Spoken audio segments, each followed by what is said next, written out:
The preacher wasn't the first person to discover magic in Jefferson. He just so happened to be the first discovered magic user. The first was a close friend of mine in Jet. He always got to travel with his family all across the country due to his parents' unique careers. He always wanted to see new sights, and one day, he was going to see the world. Did this happen? You expect me to say no due to true fear, but believe it or not, he was at least able to take a peek, even if it didn't last long.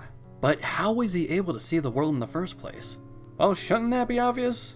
My friend was the messenger of the sky. He discovered wind magic at a very young age. I'd say he was around 13 years old when he discovered his power. He was always a daredevil, leaping between deep gaps, ramping off of anything he could fit on, and trying anything new. He was a very outgoing person. One day, he found the tallest hill in Jefferson to sled down during a cold, snowy day. He went down screaming in joy and flying off of a ramp built out of the snow. He flew so far that he almost landed right in the busy streets.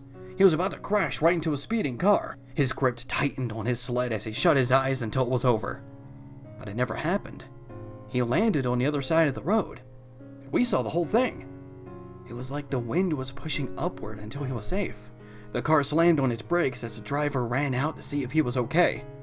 He was speechless, but unharmed. His parents came and picked him up. We didn't tell him what we saw in fear of what they'd do. The driver told them everything though. Thankfully, he didn't seem to notice the wind that we did, so he was safe. But only a few days later, he moved away. Or at least it's what our parents told us. Jen and I were confused as there were no signs of him moving away, and he never told us that his family were leaving. We left to go down to Jefferson Circle and went down the road he lived on, and they were right. The house was empty. There was no car, nothing. Except for a for sale sign that said that the house was sold, but not for much money though. My brother noticed it was sold for far less than what the house should be worth. I didn't understand then, but there wasn't anything we could do. 5 years had passed. The day after the preacher discovered his life magic, and after the people attempted to attack him. We were all still trying to process the events that transpired last night. We got a message at our front door. Let's go sledding. Even though it was spring and there wasn't any snow nearby, we knew what this message meant. We went to the same hill where the messenger discovered his powers. We were expecting to see our old friend again, and we did, but not in the form we expected. Landing right in front of us was a humanoid red canary. It turned and gave us a snarky smirk. It was him. We spent the next few minutes catching up. Apparently, he told his parents the full story as soon as they got home. They were afraid of what would happen to their son if the people of Jefferson found out, and considering what happened to the preacher, I kind of understand. They went to a house in the forest, almost nothing for miles, and while his parents told him not to, he spent his time perfecting his powers. He was a rebel after all.